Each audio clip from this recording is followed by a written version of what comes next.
Hello everyone, welcome to the second installment of, drum roll please, there's nobody here, Jazz Cans. This segment is exciting. It's called Jazz Cans because I am teaching you how to revolutionize canned goods that you have in your pantry right now. Our first segment was how to make the best barbecue baked beans on the planet. I hope you enjoyed it. And today I'm gonna show you how to jazz up some canned corn. We're gonna make a really yummy corn salsa. So let's get into it. To make this delicious corn salsa, you're gonna need 2 cans of corn and 1/4 of a red onion, some cilantro, garlic, very important. And then we're gonna spice things up today and use 1/2 of a jalapeno. And this is actually a really big one, so we might use 1/2 of a half, but we'll see. And some queso fresco. Of course, you guys know I love cacique.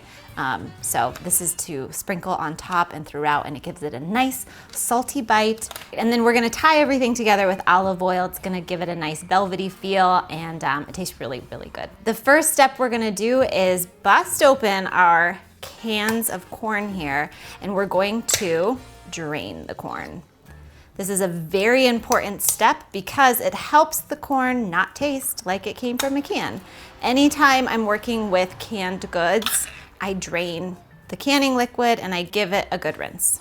So I've got my strainer here. I've already dumped out 1 can of corn. Make sure I get it all.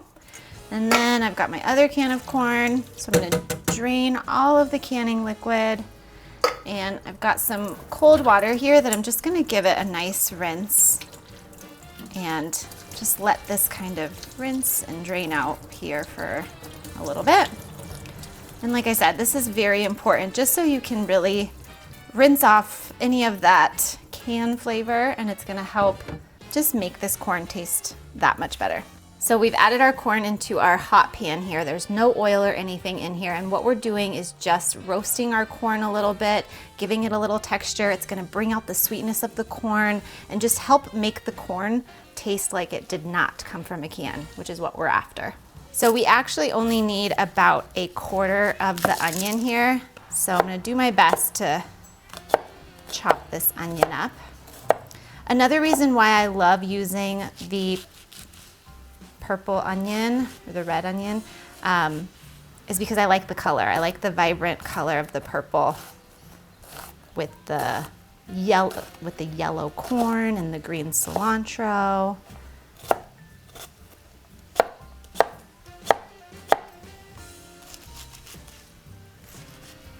Oop, got a rogue piece here.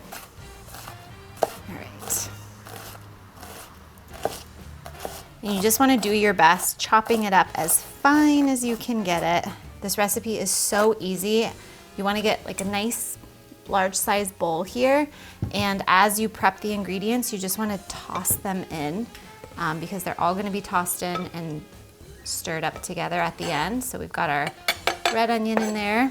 The next thing we're going to do is grab a couple garlic cloves, and you know I am garlic's #1 fan. So you could get away with doing 2 cloves, but I for sure like to choose 3, maybe 4, but these look pretty nice and large, so that's exactly what we want. Exactly. And you don't want it to go past that because you still want to keep the kernels bright and yellow, but those golden spots there is the sweetness of the corn caramelizing, and it's just heightening that corn flavor. And my whole kitchen smells like corn. If you're a corn lover like me, this recipe is for you. All right, so when this is ready, which it is, I'm gonna take it off the heat, putting it back into the strainer so it can cool off. It looks so good. Ta-da! Look how easy that is. It just takes the skin right off and you're left with a gorgeous garlic clove. Yeah. So I'm going to chop the garlic. Let's see, get all these garlic ends off. All right, so I'm gonna do my best chopping up this garlic. Again, you want it to be nice and finely minced. If you have like a chopper contraption in your kitchen, you are very lucky. Definitely use that. Oh my gosh, there is nothing I love more than the smell of fresh garlic. Holy moly, I add garlic to everything. I think I've mentioned this before. I even add garlic to my scrambled eggs. I mean, I probably smell so terrible, but I don't care because garlic is my jam. Into the bowl you go. For this recipe, I love adding a little heat with a jalapeno. This is actually really big. I mean, like it's the size of my hand. Usually I'd say use half a jalapeno. I think I'm gonna use half of a half. Last year I grew jalapenos in my garden and they were very successful. They did not get this big though. I'm excited because we're growing more in the back and we've got a couple other varieties of peppers that I'm excited to maybe try in some recipes. The key to the jalapeno is you wanna make sure you remove the rib here, which is this white part, and the seeds, because that's really where it gets super duper spicy. And then what you're left with is the green flesh here, and this is a nice subtle heat. This is definitely enough for 2 cans, but if you wanted it to be extra spicy, you can add that, but we're gonna just add half of a half here. But it's totally your call. The best thing about this recipe is that you can completely customize it and make it fit to your taste buds. If you like different kind of onion, you can use a shallot even. If you wanna use white corn versus yellow corn, you wanna use garlic, no garlic. And this, you really wanna pay attention and just do it very small, because if you get a large bite of jalapeno, your mouth's gonna be on fire. I'm actually a huge fan of spicy things. Okay, so it does look good. In you go, jalapeno. Oh my gosh, I can smell it. Have you ever heard of jalapeno fingers? It's like a real thing. Whenever you're done handling your jalapeno, I'm gonna put the rest of this in a little baggie. You wanna make sure you wash your hands immediately, and it's always the last thing I like to chop because I don't want jalapeno on my garlic. I mean, everything's gonna be mixed up anyways, but jalapeno is always the last thing that I chop. Actually, that's a lie. I literally just lied to you because we still have to chop the cilantro. But in a perfect world, it would be the last thing that I chop. All right, I'm deathly afraid of like accidentally touching my face after touching a jalapeno. So it's like, and it's never actually happened to me before, but it's happened to a friend of mine. And I mean, it was awful for her. So now I'm like, I'd never want that to happen. I'm gonna cut off a little bit of cilantro. I know cilantro is pretty polarizing for people. People either really love it or they really hate it. I'm in the love it camp. I absolutely adore cilantro. I add it to everything. I love everything about cilantro, and I love coriander too. It's absolutely delicious. You could completely omit this part if you're not a cilantro lover. And you can also add however much cilantro you like.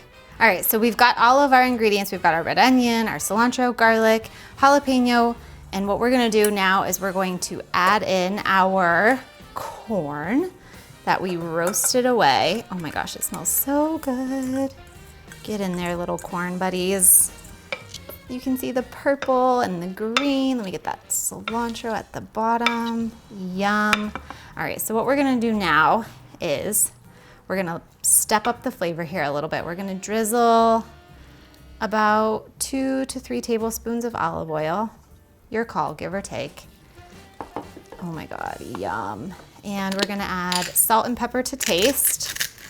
So a little salt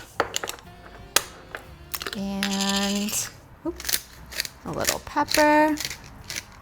Love black pepper with corn, yum.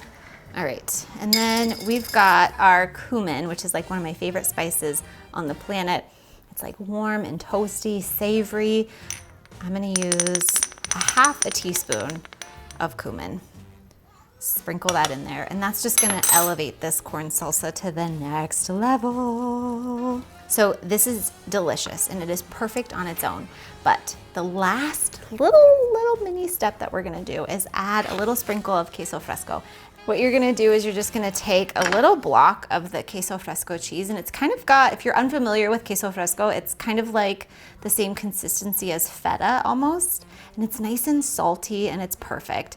And then it's gonna add a nice little fun pop of white.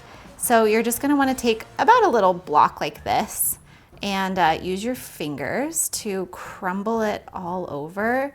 And holy moly, it's gonna add a little nice, like I said, creamy, salty bite. Yum. All right, I'm gonna give it a stir. And now it is finally time to enjoy our corn salsa. All right, well, that is it. That is our corn salsa. I hope you enjoy this recipe. It is so easy to make. We made it from canned corn, and it definitely doesn't taste like we used canned corn. I'm gonna dunk my chip in here and get a nice bite.